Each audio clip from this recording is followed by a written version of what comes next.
Salut tout le monde, c'est PrimeFX, excusez-moi, et on se retrouve aujourd'hui pour un nouveau tuto, donc pour vous montrer un petit peu, pour varier, voilà, RealFlow, donc c'est le premier tuto que je fais sur ce logiciel, accompagné également de Cinema 4D pour faire une petite animation, une animation sympa en fait, qui sera simple à réaliser, mais vous pourrez également trouver des sortes d'alternatives et faire par vous-même après des choses vraiment bien. Bon, on va voir ça tout de suite. Alors l'animation finale, hein, j'essaie de montrer de plus en plus au début de mes tutos ce que ça va donner. On va essayer de faire quelque chose comme ça, une sorte de fontaine, voilà. C'est très court, mais c'est simplement que j'avais pas envie de faire un rendu qui dure toute une journée, voilà. Parce que c'est vrai que les rendus RealFlow et Cinema 4D sont quand même très longs.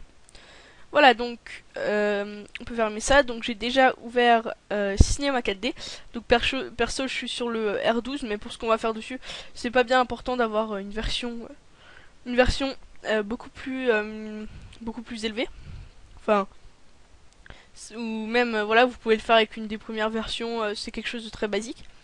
On va tout d'abord créer un cube. Donc là c'est une fontaine entre guillemets, hein, parce que c'est quelque chose de très simple. Donc voilà, on crée notre cube. On va faire sur le cube CTRL-C et CTRL-V pour copier-coller. On va créer ensuite un booléen. Donc on va ici, on reste appuyé, on fait booléen. Tout simplement pour mettre un cube dans l'autre.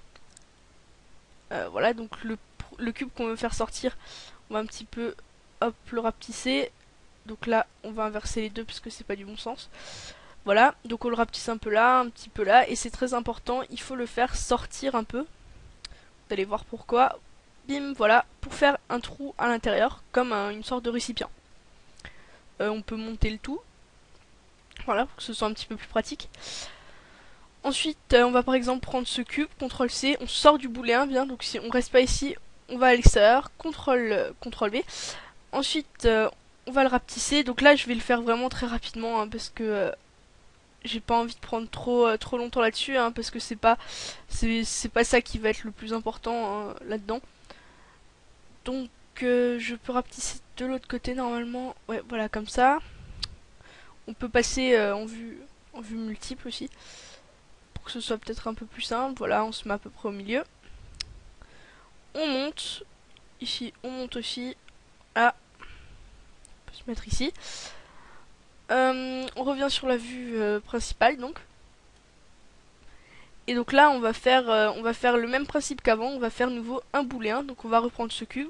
Là, on clique, CTRL-C, CTRL-V. Donc le deuxième, on va le rapetisser ici et ici.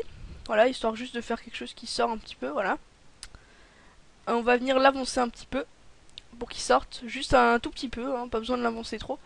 Ensuite, on va mettre les deux à l'intérieur. Là, on voit que ça fait l'effet inverse de ce qu'on veut. Donc, voilà, on inverse et là, on a une petite sortie, voilà, comme ça. Et pour faire le bas, on n'a plus qu'à faire CTRL-C, on va à l'extérieur, CTRL-V. Voilà, là, on le baisse, voilà, faire une sorte de petit plateau, un petit peu comme ça. Voilà, hop. Et hop, voilà. Bon, dans la démo, je crois que je l'avais incliné un petit peu. Bah, alors on va l'incliner un petit peu. Voilà, donc ça, c'est les fonctions très basiques de Cinema 4D qui sont utilisées. Hein. Ça, c'est vraiment pas l'intérêt du tuto. Parce que ça, c'est vrai que c'est très simple à réaliser. Voilà, une fois qu'on l'a fait, maintenant, il y a quelques petits trucs que je dois vous dire qui sont importants, que je me suis noté. Alors la première chose, c'est que les textures, on va les mettre après, tout simplement parce qu'on va exporter ça vers RealFlow, donc vers RealFlow, pardon, plutôt avec l'accent un petit peu, voilà, pour le style. On va exporter ça vers RealFlow et en fait, il faudra, bah, je sais pas, il se peut qu'il y ait des bugs avec les textures, etc. Donc on va tout simplement laisser ça comme ça, gris, bien moche, voilà, je sais. Ensuite, deuxième chose, bon déjà on va enregistrer. Donc bureau, voilà, sans titre, parfait. On va changer tous les noms. Donc tout simplement parce que si cube 1, cube 1 et cube 1, ça va en sélectionner qu'un seul, voilà, dans l'exportation. Donc là, on va l'appeler comme ça, voilà, c'est très lisible. C'est vraiment juste pour avoir les noms, là je le fais vraiment vite fait, je m'en fous vraiment de ce que je mets. Ça fait pas très propre, mais vous quand vous le ferez, l'important c'est juste qu'il y ait jamais deux fois les mêmes noms. Pour les booléens, on s'en fout, c'est vraiment les objets auxquels on s'intéresse. Voilà. Ensuite, pareil pour les lumières. Si vous essayez d'exporter une lumière, ça va tout simplement faire cracher Cinema 4D. Pour une raison inconnue, hein, j'ai mis du temps, je me disais punaise ça veut pas, ça marche pas et tout. J'ai enlevé l'exportation de la lumière et puis bon bah finalement ça a marché. Voilà, qu'est-ce qu'il y avait encore que je vais vous dire? Oui, si vous voulez exporter par exemple un texte en fait, il va simplement, voilà, quand vous allez créer votre texte en fait, si vous voulez exporter un texte, donc mon texte, voilà, un texte comme ça, si vous avez d'autres objets autour, en fait, ce qui va se passer, sans doute, moi ça me l'avait fait, c'est que il va se déplacer, donc là il est ici, quand vous allez exporter, il va se retrouver par exemple ici. Du coup, ce qu'on va faire, on va juste faire clic droit, convertir en objet, voilà, ça on supprime, ensuite là, clic droit, ouvrir les hiérarchies, ensuite on sélectionne tout, bien tout, voilà, le petit 1 manquait, voilà. Ensuite on clique n'importe où, voilà, par exemple sur le T, et on fait connecter plus supprimer. Et là maintenant on a vraiment un objet. Voilà, ça c'était juste pour info, voilà. Donc ce qu'on va faire, on va faire module externe, voilà, RealFlow et RealFlow SD Exporter. Le lien du plugin sera dans la description, donc pour installer le plugin, c'est très simple. Il vous suffira en fait d'aller là où vous avez installé donc Cinema 4D, donc Maxon, Cinema 4D, dans plugin et à dézipper le fichier donc que vous aurez qui sera à télécharger en zip. Voilà. Donc vous allez choisir où vous voulez exporter, donc moi je laisse là sans titre 1. Unframe, donc ça va être en fait la dernière frame, donc la dernière image. On va mettre 1000 parce qu'en fait c'est le nombre d'images qui vont se retrouver dans RealFlow par la suite. Bon, l'exportation est très rapide de toute façon. L'échelle, bah ça on laisse sur 1, voilà. Inkframe, je sais plus, je crois que c'est include. Si on veut sauter des frames, si on met 2, ça va exporter toutes les 2 frames. Je sais plus, hein, ça je sais pas, je suis pas sûr. Il me semble que c'est quelque chose comme ça. Et caméra, on n'a pas besoin d'en ajouter. Ensuite là on a tout, on va faire add all, voilà, si vous avez des lumières ou des trucs comme ça, ne les importez pas avec. Et ensuite on fait export, voilà, donc si par moment il y a des petits blocages, ça se bloque entièrement, il suffit d'attendre et après ça revient tout seul, voilà, comme là par exemple. Bon, ça peut être long, ça peut être moins long, j'espère juste que ça va pas le faire trop longtemps, surtout pour le tuto. Donc pour info perso, j'utilise la version 2012 donc de RealFlow, donc RealFlow 2012. Je pense que ça marche avec les autres versions parce que pareil c'est des fonctions de base de RealFlow, donc c'est quelque chose d'assez simple à faire, voilà. Donc je vais vous montrer un petit peu les bases en fait de RealFlow hein, là-dedans, enfin à travers en fait cette petite animation. Mince, du coup ça m'a ouvert RealFlow. Ah bah voilà, l'exportation est terminée. Du coup on va dans RealFlow et quand on l'ouvre, voilà, qu'est-ce qu'on va avoir là? Créer un projet. Donc moi je vais le mettre ici sur le bureau, voilà. On va mettre projet tuto. Là, create a new project. Voilà. Et là, ce qu'on va faire, on va faire import object. Et là, on va aller sur le bureau et on va importer notre objet. Voilà, donc on peut voir que ça a bien marché. Pour les commandes, Alt et clic gauche pour pivoter. Alt et maintenir la molette pour se déplacer. Et la molette, y glisser la molette, faire rouler la molette pour aller d'avant en arrière. C'est ça, hein, enfin ouais, pour zoomer ou dézoomer. Voilà. Là, il me semble, ouais, voilà. Donc là, on peut avoir les 4 vues. Ça, je sais pas. J'ai jamais cherché en fait comment. Mince, ah punaise. Je disais, j'ai jamais cherché comment avoir les 4 vues. Vous savez, comme dans Cinema 4D, comme quand on fait ça, hop. Je sais même pas si on peut les avoir sur RealFlow, j'ai jamais vraiment cherché parce que ça m'importait peu en fait, voilà. Donc on va se mettre du même sens comme dans Cinema 4D, on va se mettre ici, voilà, à peu près droit. Et on va déjà créer une première chose en cliquant ici, on clique une fois, et on peut descendre et on va créer une gravité. La gravité, on peut la mettre où on veut, ça va faire le même effet, hein, ça va tout simplement faire en sorte que le liquide retombe. Une fois qu'on aura fait ça, on va aller dans les 3 petites gouttes et là on peut choisir un émetteur. Donc si ça avait été une fontaine et que ça avait été un rond qui émettait de l'eau, on aurait choisi cercle, mais là on va choisir square qui veut dire carré. Voilà, Et en fait ça va être notre émetteur. Donc on le voit pas bien là, mais la flèche verte, si on le voit, la flèche verte qui descend, en fait ça va être le sens dans lequel va être émise l'eau ou le liquide, hein. Donc on va le mettre à peu près droit, voilà, et on va le déplacer comme ceci. Donc ça marche vraiment comme dans Cinema 4D, hein. Ensuite on peut rapetisser comme ça, on va voir après si on peut agrandir de l'autre sens. Voilà, on va le mettre comme ça à l'intérieur, tout simplement, hein, tout bêtement. Voilà, là on peut agrandir de côté, donc on reprend l'outil mise à l'échelle et on agrandit.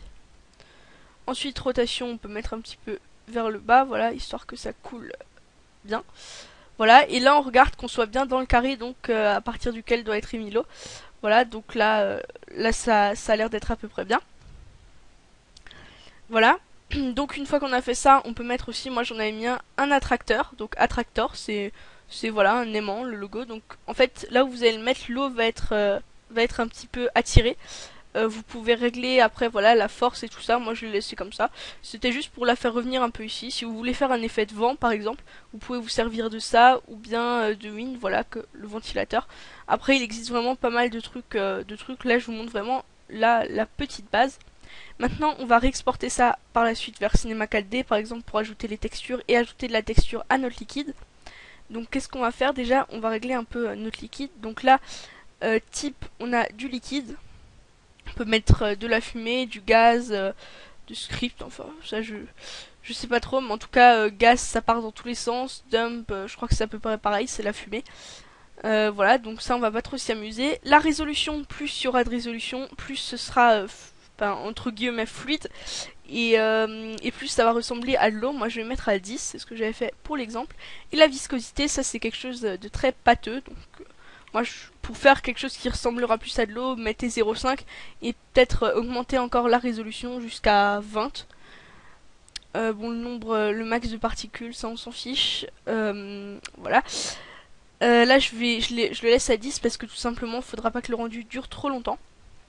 Ensuite, on va aller ici sur ce petit objet vert un peu chelou et on va faire Particle Mesh standard. En fait, ça, voilà, donc notre émetteur va s'ajouter dedans automatiquement. Si on en a plusieurs, bah, tous ceux qu'on aura, si on en a 3, les 3 s'ajouteront dedans. Voilà, si j'en rajoute un, normalement, hop, non, là il s'ajoute pas, mais si j'en ai un et que je mets le mesh après, il s'ajoutera. Voilà, bon, celui-là, on le supprime. Voilà, ça va nous permettre en fait d'exporter. Donc, on fait CTRL S, voilà, pour sauvegarder le projet. Et ensuite, on va faire, donc je vais vous montrer comment ça exporte. Là, on a le... j'ai mis tutp au lieu de tuto. Ça fait rien. Donc, on va avoir ça. Voilà, mesh. Et là-dedans, ça va s'exporter, vous allez voir. Là, je vais faire simulate. Voilà.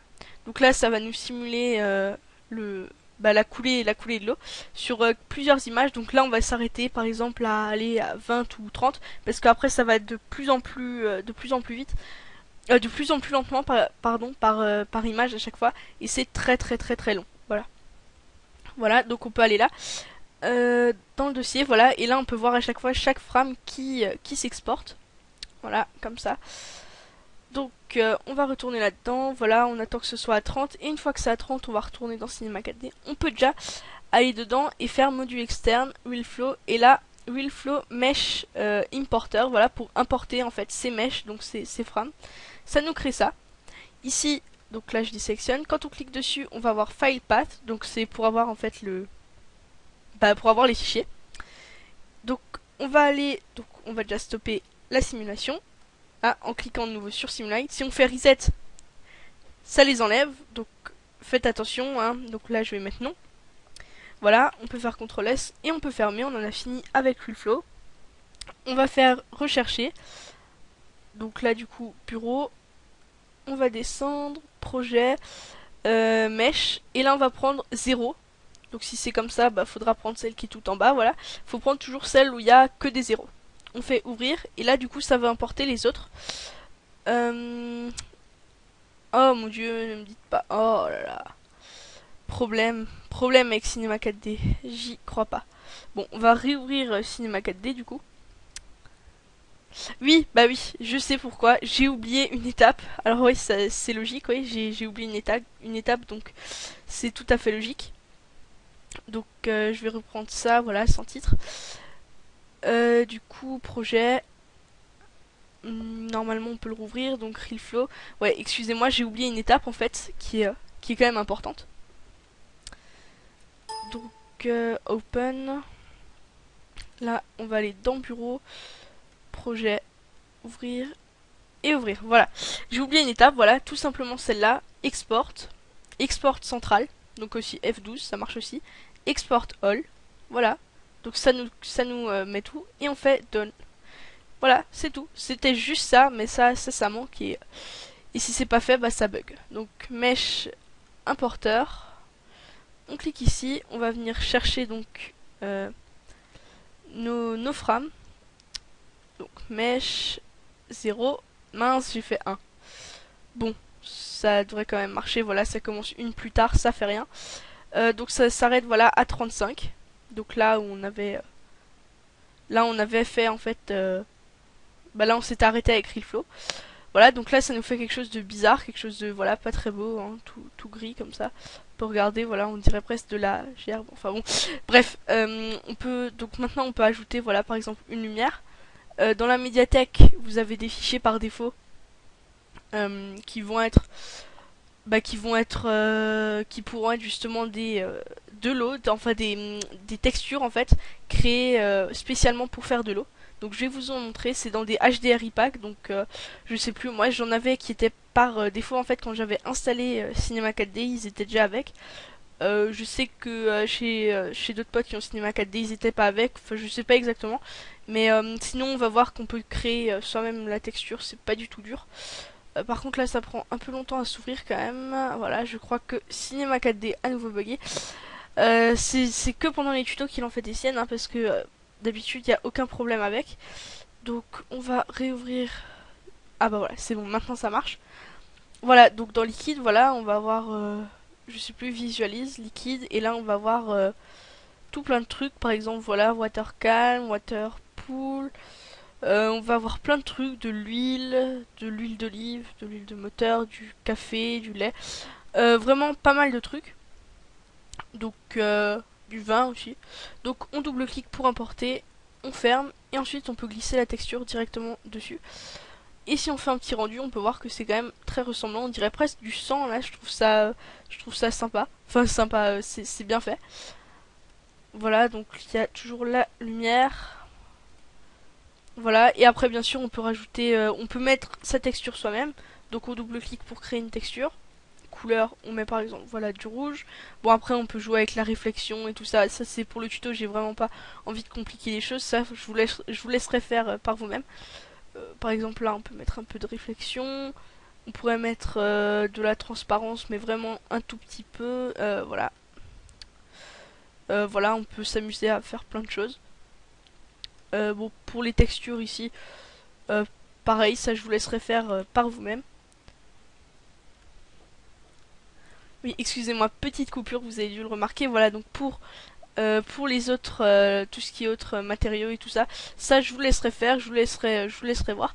Voilà, pour les booléens également qui sont à l'intérieur, là on peut voir que si on met à 0, ça va pas être, voilà, dedans ça va être gris. Donc pour l'ajouter, vous pouvez l'ajouter directement ici. Voilà, pour être sûr que ce soit bien fait. Ici aussi, voilà. Et voilà, bon là le tour se voit pas, c'est normal parce qu'il n'y a pas la lumière, enfin il n'y a pas assez de lumière. Voilà, si je le mets ici, que j'avance un peu, voilà, ça fait vraiment quelque chose de bien. Vous pouvez toujours faire des trucs bien avec Cinema 4D, mais également les plugins qui vous permettront pardon, d'exporter et d'importer vers d'autres logiciels. Ça c'est toujours très pratique. Ça permet toujours de faire d'autres choses, un petit peu de sortir un peu du contexte cinéma 4D, intro, modélisation, etc. Vraiment de faire d'autres trucs. Voilà. Donc je vérifie quand même sur ma petite fiche, voilà que j'ai rien oublié, hein, parce que du coup, bon, ça a l'air d'être bon. Voilà, donc pour le rendu, voilà, on sauvegarde. Pour le rendu, on a juste à aller dans sortie. Bon, ça j'avais fait une vidéo pour les réglages de rendu HD, hein. Donc HD, voilà, 720, donc 720p. On peut faire 1080p également. En ce moment je fais des vidéos en 1080p. Voilà, toutes les images, donc on va sélectionner, rendu par trame. N'oubliez pas que si vous mettez 1000 frames pour exporter vers RealFlow, et qu'ensuite ici vous réimportez, ici, là il faudra mettre... non, du coup il faudra mettre 1000, Enter, et là on peut l'écarter, comme ça on pourra vraiment avoir toute la séquence. Voilà, donc il suffit de faire les paramètres, là j'avais fait une vidéo là-dessus. Et de faire l'exportation, ça dure quand même, enfin pas l'exportation, pardon, le rendu, ça dure quand même très longtemps. Parce que à chaque fois, chaque particule doit être faite, etc. Bon, c'est quand même très long. Le rendu est beau, mais c'est vraiment très long. Voilà, sur ce, je voulais encore vous parler vite fait quand même un petit peu des playlists. Donc vous avez pu voir sur ma chaîne, je sais pas si vous avez fait gaffe, mais en fait maintenant il y a des playlists qui sont disponibles, donc c'est toujours plus pratique. Alors à quoi ça sert? Bah à quoi ça sert, voilà. En fait c'est des playlists selon tuto, donc il y a une playlist tuto cinéma 4D, une autre tuto After Effects, tuto Photoshop, etc. Un petit peu pour regrouper un peu mieux chaque chose, chaque chaque type de tuto, voilà, chaque logiciel utilisé pour les tutos. Celui-là il sera dans tuto cinéma 4D parce que c'est quand même en partie cinéma 4D, même si c'est vrai que il y a aussi RealFlow, voilà. Après il faut choisir dans quelle playlist on veut le mettre, voilà. Bref, il sera peut-être dans tuto autre aussi, enfin je verrai encore. Sur ce, je vous dis à bientôt pour une nouvelle vidéo. N'hésitez pas de proposer vos idées de tutos sur ma chaîne. Voilà, de liker, de vous abonner, voilà, ça fait toujours plaisir. D'ailleurs bientôt 500 abonnés, hein, j'espère y arriver. Bon, je pense que c'est faisable. Je remercie à mes 487 abonnés au moment où je fais la vidéo là, qui sont sur ma chaîne, voilà. Ça me fait vraiment très plaisir et je vous dis à bientôt pour une prochaine vidéo.